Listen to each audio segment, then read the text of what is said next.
नमस्कार किसान मित्रों, आप देख रहे हैं कृषि जानकार। मैं हूं आपका दोस्त कपिल धाकड़। किसान मित्रों, मैं आज हूं पुष्कर के खेत पर, पुष्कर जी धाकड़ जैविक कृषक रियावन के। और दोस्तों, बहुत सारे किसान मित्र ऐसे हैं जो कब से मुझे जैविक फंगिसाइड, जैविक इंसेक्टिसाइड बनाने और उपयोग करने के बारे में चीज़ें जानने का प्रयास कर रहे थे।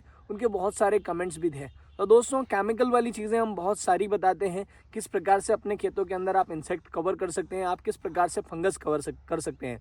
पर दोस्तों, मैं आज पुष्कर जी से मिला हूँ। पुष्कर जी के पीछे का आप मेरे पूरा जो खेत है मेरे पीछे आप देख पा रहे होंगे, ये लहसुन पुष्कर के यहाँ पर लगी हुई हैं। ये आपने अपने एक दूसरे खेत पर, जहाँ पर आप रासायनिक खेती करते हैं, जहाँ पर केमिकल का प्रयोग करते हैं, उसको बोने के बाद में जो लहसुन बची हुई थी वो यहाँ पर लगाई गई थी। तो दोस्तों, ये खेत जो है यहाँ पर बहुत लंबे समय से लहसुन की खेती होते हुए आ रही है और खेत जो है रियावन के अंदर है। तो आप सोचिए, लगभग 40 साल से लगातार खेतियाँ हो रही है और वैसी कंडीशन में आपने यहाँ पर पूरा जैविक, एक समय में ये पूरा जो खेत है वो बैठ गया था। उसके बाद में आपने जैविक ढेंचा भी यहाँ पर लगाया था, वर्मी कंपोस्ट भी आपने प्रयोग किया और अब यहाँ पर आप जैविक इंसेक्टिसाइड और फंगिसाइड प्रयोग कर रहे हैं।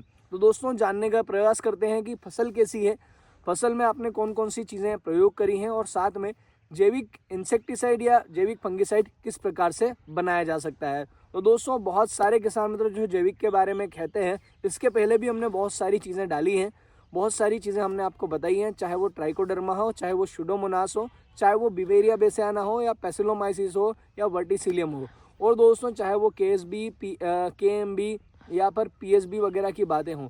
तो दोस्तों, आप अगर आप चीज़ें देखना चाहते हैं तो आपको डिस्क्रिप्शन में लिंक मिलेगा, आप सीधे जा करके देख सकते हैं। तो चलिए किसान मित्रों, शुरुआत करते हैं। दोस्तों, आप फसल देख पा रहे होंगे, ये पूरी जैविक फसल है। पुष्कर जी ने यहाँ पर अभी तक एक भी केमिकल का दाना प्रयोग नहीं किया है। दोस्तों, यहाँ पर सारी जो चीज़ें हैं केवल वर्मी कंपोस्ट, गौमूत्र, छाछ, तांबे जैसी चीज़ें प्रयोग करके ही यहाँ पर की गई हैं। और जो मित्र फफूंद है और जो जैविक चीज़ें होती हैं उनका ही यहाँ पर प्रयोग किया गया है। और दोस्तों, इस लहसुन के अंदर पानी दिए भी बहुत ज़्यादा समय हो गया है और ये जो कलियाँ जो है ये कह सकते हैं अपन, जो बारीक वाली जो कलियाँ हैं यहाँ पर लगाई गई हैं। तो दोस्तों, अभी ये फसल है, आने वाले समय में इस फसल की कैसी ग्रोथ रहती है हम आपको और भी वीडियो के माध्यम से बताएंगे। अभी पुष्कर जी से जानने का प्रयास करते हैं कि किस प्रकार से किसान मित्र अगर जैविक करना चाहे तो वो अपने यहाँ पर कीटनाशक और फफूंदनाशक बना सकता है। तो दोस्तों, आप आपके सामने देख सकते हैं, ये पुष्कर जी के ड्रम हैं, ये कह सकते हैं ये इनकी दवाई की दुकान है। तो दोस्तों, ये ड्रम है, बिल्कुल काला काला दिख रहा है। जानते हैं आखिरकार इसके अंदर है क्या। और एक ये है, इसके अंदर निम्बोली आपको तैरते हुए दिखेगी और इधर भी एक कुछ मटेरियल है, उधर भी एक कुछ मटेरियल है। दोस्तों, आखिरकार जानेंगे कि आखिरकार ये चीज़ें है क्या और कब इनको बनाया था। अगर मैं पहले पुष्कर जी को इसको हिलाने से मना बोल दिया हूँ, पिछली बार हिला दिया था, तो यहाँ पर पास में खड़े रहना बहुत ज़्यादा मुश्किल हो रहा था। तो पुष्कर जी, सबसे पहले बहुत बहुत स्वागत है आपका। नमस्कार। तो आपने इंसेक्टिसाइड और फंगिसाइड बनाया है, कीटनाशक और फफूंदनाशक। क्या किसान मित्र, बहुत सारे किसान मित्र कहते हैं भैया जैविक करना चाहते हैं और फफूंदनाशक और कीटनाशक आपने बनाया है, तो क्या क्या चीज़ें आपने बनी हैं। अपन इंसेक्टिसाइड या कीटनाशक से शुरुआत करते हैं। तो दोस्तों, ये आप आपके सामने देखें, हिलाने की मेरी बिल्कुल भी इच्छा नहीं है। तो पुष्कर जी, इसके अंदर क्या है? इसके अंदर गौमूत्र का पूरा हमने ड्रम भरा था। हाँ, ये 2 से 3 महीना पुराना हो गया है और इसके अंदर नीम के जो पत्ते हैं उसको चटनी बनाकर डाला था इसमें 2 से 3 किलो, और नीम की निम्बोली जो उसको गलाकर इसमें डाला थी।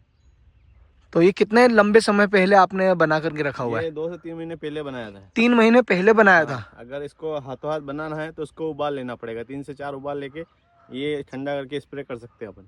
मतलब अगर कोई किसान मतलब बनाना चाहे तो उसको नीम के पत्तों की चटनी बनानी है। हाँ, और चटनी बना करके उसको पानी के अंदर उबालना है, गौमूत्र में उबालना है। गोमूत्र में उबालना है। हाँ, तो गोमूत्र के अंदर उबालना है दोस्तों, और नीम की निम्बोली को भी आपको गला करके गोमूत्र के अंदर उबालना है। हाँ। और उसको अपने खेतों के अंदर एज ए इंसेक्टिसाइड उपयोग करना है। ये रस चूसक जो कीट रहते हैं, थ्रिप्स वगैरह कोई भी फसल में, उसके लिए बहुत शानदार ये काम करता है। तो आपने आप अपनी जो फसल है, जैसे कि ये पीछे लहसुन दिख रही है दोस्तों, मैं आपको सबसे पहले लहसुन दिखाई है, वो लहसुन के अंदर आप चीज़ें जो है वो प्रयोग करेंगे। तो अभी तक आपने यहाँ पर एक भी स्प्रे किया है? हाँ, इसका दो स्प्रे कर दिया हमने। 2 स्प्रे कर दिया हाँ, आपने? 1 से 25 दिन पे स्प्रे किया शुरुआत में। हाँ। और अभी 10 से 15 दिन में 45 दिन की लहसुन पे स्प्रे किया इसको। अच्छा, पहले 25 दिन में, फिर 45 दिन में, अभी जैसे ही मौसम खुलेगा फिर आप करेंगे? हाँ, अब करेंगे अभी। ये तो बात हुई अपनी इंसेक्टिसाइड की, ये रस चूसक कीट के लिए काम करेगा। हाँ। लहसुन के अंदर मेन तो है वो रस चूसक कीट ही आता है। जड़ से तो आपने बिवेरिया, ट्राइकोडर्मा, सुडोमोनास, स्पेसिलोमाइसिस और ये वर्टिसिलियम वगैरह आपने दे ही दिया होगा। पहले दिया बेसल डोज में चला गया था तो वो सारी चीजें आपने बेसल डोज में दे दी हैं। और दोस्तों, अगर आप इन सारी चीज़ों के बारे में जानना चाहते हैं, या आप ये वर्टिसिलियम वगैरह, बहुत सारे किसान मित्र पूछते हैं भैया मिलता नहीं है, आप बताते तो मिलता नहीं है। अगर आप खरीदना चाहते हैं या फिर उनके बारे में जानना भी चाहते हैं तो आप मुझसे या पुष्कर जी से संपर्क कर सकते हैं।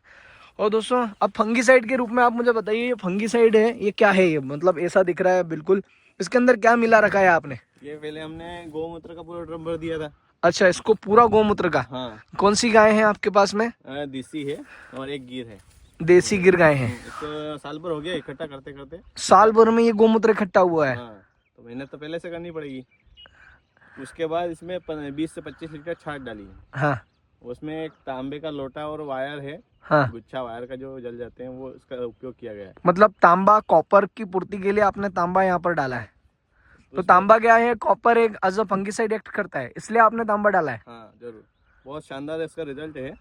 इसको अब उपयोग करेंगे, जैसे कि अब काली मसी वही ये आते हैं, इसके लिए भी अच्छा है।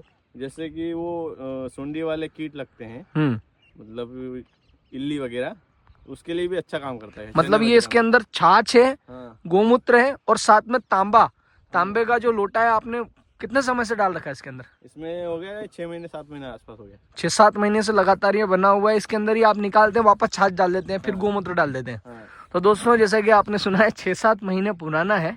अगर कोई किसान मित्र अभी बनाना चाहे तो क्या बन सकता है? अभी नहीं बन सकता, 1-2 महीने तो लगते हैं उसको। अच्छा। हाँ। और अगर कोई रिसेंटली अगर बनाना चाहे 5-7 दिन में, तो छाछ और ये इससे एटलीस्ट कुछ तो काम करेगा। हाँ, काम करेगा। छाछ मतलब टॉनिक भी है। हाँ। और फंगीसाइड भी है और बैक्टीरियासाइड के रूप में भी काम करता है। हाँ, आराम से।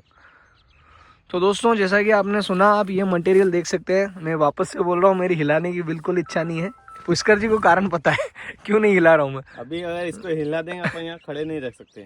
अच्छा। तो कुत्ता मर जाए ऐसी बात आती है इसमें। खतरनाक। मुंह बांध के इसको स्प्रे करना पड़ता है। तो दोस्तों, जैसा कि आपने सुना, अच्छा, मेरे को बहुत सारे किसान मित्र कमेंट करते हैं, भैया केमिकल बहुत बताता है यार कपिल, क्या जैविक बताना? तो मैं बहुत कुछ चाहता हूँ जैविक के बारे में, बट क्या किसान मित्र कर लेंगे इसको? नहीं कर पाएंगे, बहुत ही कम करते हैं। और जो जहाँ अपन घूमते फिरते हैं वहाँ इसको बना नहीं सकते। जहाँ अपने को उपयोग करता है वहीं बनाना पड़ता है इसको। अच्छा। क्योंकि लाले ले जाने में दिक्कत, फिर बांस मारे आसपास वालों को भी दिक्कत। अभी आसपास कोई निंदाई गुड़ाई कर रहा है, अगर मजदूर वगैरह आसपास कोई खेत वाले, तो इसको स्प्रे भी नहीं कर सकते, इतना खतरनाक बांस मारता है। हाँ, तो आधी तो बीमारी जो है वो बदबू के कारण भाग जाएगी। हाँ, और इसको स्प्रे करने के बाद जो नीलगाय वगैरह ये फसल को भी खाती नहीं, दूर से होकर निकल जाती है। तो दोस्तों, बहुत सारे फायदे हैं, बट इसको स्प्रे करने के लिए बड़ा जिगरा चाहिए। हाँ। है ना? तो दोस्तों, बहुत सारे किसान मित्र मुझे एक ही बात कहते हैं, भैया ऑर्गेनिक बताया करें। तो भैया, उन लोगों के लिए स्पेशल वीडियो है। तो ये ऑर्गेनिक है, आप प्रयोग बिल्कुल आसानी से कर सकते हैं, आपके यहाँ पर बना सकते हैं। और जो ऑर्गेनिक के लिए कमेंट कर रहे हैं, वो आप अपना ये बनाते हुए मुझे वीडियो जरूर भेजें। मैं आपको मेंशन करूंगा अपने यूट्यूब चैनल पे। आपका अपना यूट्यूब चैनल है, आप यहाँ पर कोई भी चीज़ मुझे शेयर कर सकते हैं, आपका फीडबैक शेयर कर सकते हैं। कृषि जानकार से आपको कितना फ़ायदा हुआ है, आपकी फसल कैसी है, आप कहाँ से हैं, आप अपने फीडबैक हमें शेयर कर सकते हैं। हम फेसबुक और यूट्यूब के माध्यम से अन्य किसानों तक पहुँचाने का प्रयास करेंगे। पुष्कर जी, और भी कोई चीज़ है? ये ड्रम 2 काई के हैं? इसमें हम जीवामृत बनाएंगे। अभी जीवामृत बनाएंगे? गौमूत्र का भरा है। अच्छा। जीवामृत बना के इसमें पानी में चलाएंगे। ठीक है, इसके अंदर गौमूत्र और पानी है? गौमूत्र ही है इसमें। अच्छा। पानी तो बहुत कम मात्रा में है इसमें। और एक और ये उसके जीव रस के लिए हमने इसको बनाएंगे अभी। अच्छा, जीव रस के लिए बना रहे हैं। उसको मतलब इसके स्प्रे करेंगे तो उसके मित्र कीट आकर्षित होंगे। अच्छा। ये काम करता है जैसे अपन प्याज वगैरह लगाते हैं तो भंवरों को आकर्षित करने के लिए। अच्छा। तो आप पुष्कर जी, ये पूरा वर्मी कंपोस्ट की आपकी यूनिट है, अगले साल के लिए तैयारी हो गई है। अच्छा पुष्कर जी, आपने इस बार वर्मी कंपोस्ट बेचा। वर्मी कंपोस्ट आपके पास बहुत ज्यादा था। कहाँ के किसान मित्रों ने वर्मी कंपोस्ट की कितनी आपने यूनिट कितनी लगवाई? बेड कितने किसान मित्रों ने लगाए? बेड लगभग साल भर के हो गए। मेरे पास 170 आसपास किसान ने वर्मी यूनिट लगभग लगा लिए। 170 किसानों ने वर्मी यूनिट लगाई है। उनका रिटर्न रिस्पांस भी आया है, 100 किसानों का रिटर्न रिस्पांस भी आया है, अच्छा रिजल्ट मिला है उनको। यूनिट मतलब जो लहसुन में उन्होंने बेसल डोज में जो डाला है उसकी इम्यूनिटी भी अच्छी बनी है, मतलब जो स्प्रे कर रहे हैं वो काम भी कर रहा है। अच्छा, मतलब वो मैं कह रहा हूँ मरे हुए को बाटल भी नहीं चलती है। हाँ। आदमी मर जाए तो जमीन के अंदर ऑर्गेनिक कार्बन रहना जरूरी है। जरूर मतलब मतलब डोज में इसका जाएगा तो आपको अलग जमीन ही रिस्पॉन्स हाँ। करेगी हमारी, मतलब जो भी खाद वगैरह डालेंगे वो उसको रिस्पॉन्स देगा। अच्छा, एक चीज और है, वर्मी कंपोस्ट की यूनिट लगभग 170 किसानों ने लगाई है। और ये जो सेल बेड जो है, बेड से जो अपनों ने वर्मी कंपोस्ट निकाला था, कितने किसान मित्रों ने खरीदा? ये लगभग 222 के आसपास किसान ले गए में से।